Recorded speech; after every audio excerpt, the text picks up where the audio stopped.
This lesson that I'm presenting today will go along with integers. This is to be day 4 innovative learning activity for my students to complete, and they should expect to spend roughly an hour on this activity. The Kentucky math standards for this lesson are 6.NS.5, and students, you can pause the video at this time and go over those standards if you wish.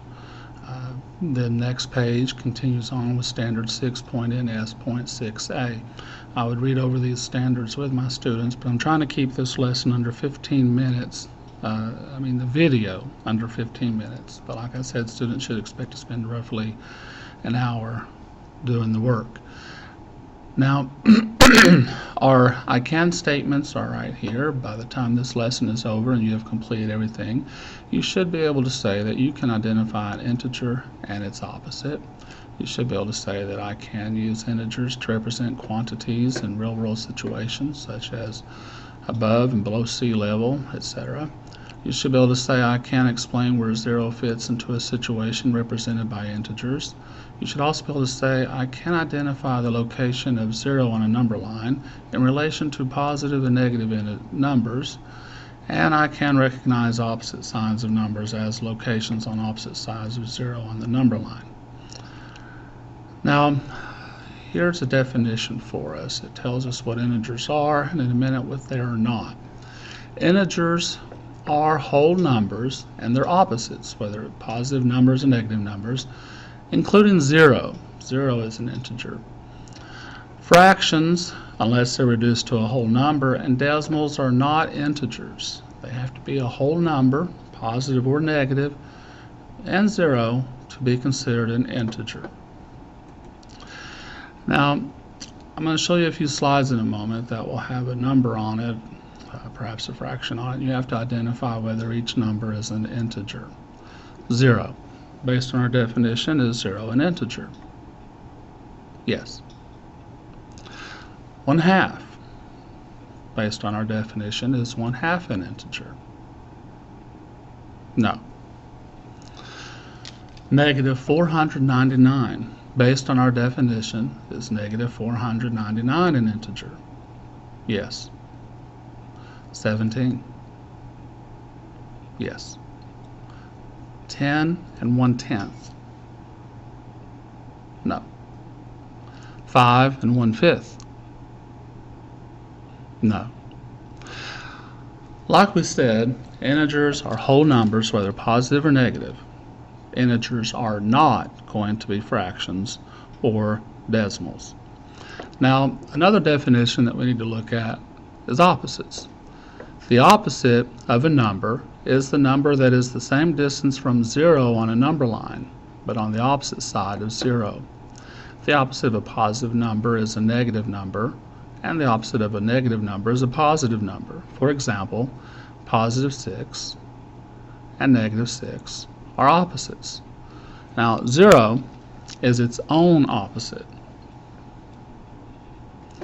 Now, what are the opposites of the following numbers? And I have here some numbers that I've written down. These are all integers. They're all whole numbers, some negative, some positive. What are their opposites? Now, think about for a minute. Negative 6. The opposite of negative 6 would simply be 6. 11. The opposite of 11 would be negative 11. 15.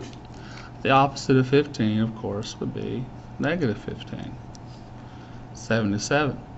The opposite of 77 would be negative 77. 88, negative 88. Negative 88, the opposite would simply be 80. Negative 12, the opposite would be 12. 1,202. The opposite would be negative 1,202. Negative 508.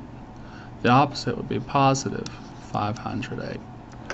So when it comes to opposites with integers, all you really have to do is just switch out the positive or negative sign. If you have negative, just make it positive.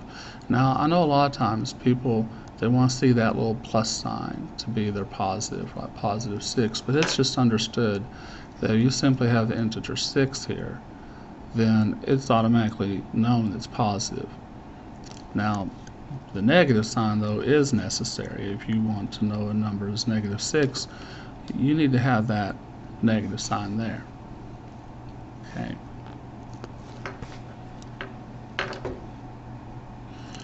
Clear my board for a minute. Now, here we have integers on a number line. With these integers, we have 0 right here, and then all the numbers that are to the right of 0 are positive. 1, 2, 3, 4, 5, 6, 7, 8, 9, 10. They're all positive. All the numbers to the left of 0, all of these integers, are negative. Negative 1, negative 2, negative 3, negative 4, negative 5, all the way to negative 10. Now let's look at this number line. Now this number line, it doesn't have anything on it, but I'm going to go ahead and put 0 on here. Where would 2, 5, negative 4, and negative 1 go on this number line? Well, all the numbers that are positive, they're going to go to the right of 0. They're going to go right here. All the numbers that are negative, they're going to go to the left of 0 over here. So let's talk about 2. Before I show where they need to go on this number line, this would be a good time for you to pause the video and try to figure out for yourself where they would go. Okay, assuming that you have paused the video and put them where they need to go, I'll show where they go on my number line. I know this is 1 and this is 2, so I'll put my 2 here. Here I have 5. There's 2, 3, 4, 5. We'll go here. Now for my negative numbers, they're going to go to the left of 0. Negative 1 goes here. Negative 2, negative 3, negative 4, negative 4 will go there. So all of our positive integers to the right of 0, all of our negative integers to the left of 0. And think of it almost like a mirror image. This 2 here is 2 spaces away from 0. 2 spaces away from 0 on the left would be negative 2. Here I have negative 1. It's 1 space to the left of 0. 1 space to the right of 0 would be positive 1. Now I've seen some kids, bless their hearts, they'll make the mistake if they know that there are 10 spaces here, they'll want to start here with negative 10, negative 9, negative 8, but no. Just like you start with your very first space to the right of 0 with 1, your very first space to the left of 0 will be negative 1, the opposite of 1. And just as positive 2 is 2 spaces to the right of 0, the opposite of 2, its mirror image, will be negative 2, 2 spaces to the left of 0. Okay. Let me clear my board.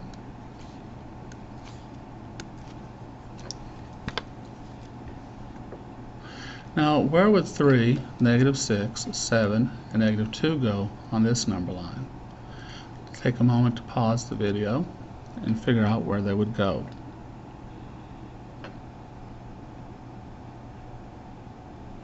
Okay, assuming that you have paused the video, I'm going to put 0 here. Now, 3 spaces to the right of 0 is where I'll put 3. 1, 2, 3. And then 6 spots to the left of 0, I'll put negative 6. 1, 2, 3, 4, 5, 6. 7 spots to the right of 0, I'll put 7. Here's 3 already for me, so 4, 5, 6, 7. And negative 2 will be 2 spots to the left of 0. 1, 2. Okay. Now, if you want to take the time to fill in this number line, go ahead and do that. Otherwise, I'm going to clear my board and go on to the next slide. Now, there are some key words anytime you're working with positive integers and negative integers, these keywords might help indicate it. For example, words that indicate positive integers are gained, increased, rose, above, more, and up. Words that indicate negative integers might be lost or decreased, dropped, below, less, or down. Now at any time you can always rewind this video to see these definitions and review them. Now what integer is represented by the underlined words and the following sentences? Now here we have some examples of sentences that uses some of those key words, and let's see if we can figure out what do the underlined words represent. The first one, earlier this week the temperature was 7 Fahrenheit degrees below 0. Now 7 degrees below 0. Below, does that indicate a positive or negative integer? Negative. So 7 degrees below 0 would look a lot like this. Now that's my attempt at a little degree sign. Over the holidays, I believe I gained 4 pounds. Now gained, that's a key word. Does it represent positive or negative? Positive. So positive 4 would simply look like that. And of course I could always write pounds, but I'm just showing the integer is represented by the underlined. Here I could actually take out that part there and just say negative 7 is the integer represented by that. Now the depth finder showed there were fish 15 feet below the lake surface. Now below, it's one of those key words. Does that represent negative or positive? Negative. So if I want to show negative 15 like this. Now let's talk for just a moment about what 0 would be in each situation. Now when it says earlier this week the temperature was 7 Fahrenheit degrees below 0, 0 degrees Fahrenheit would be the 0 that we're talking about here.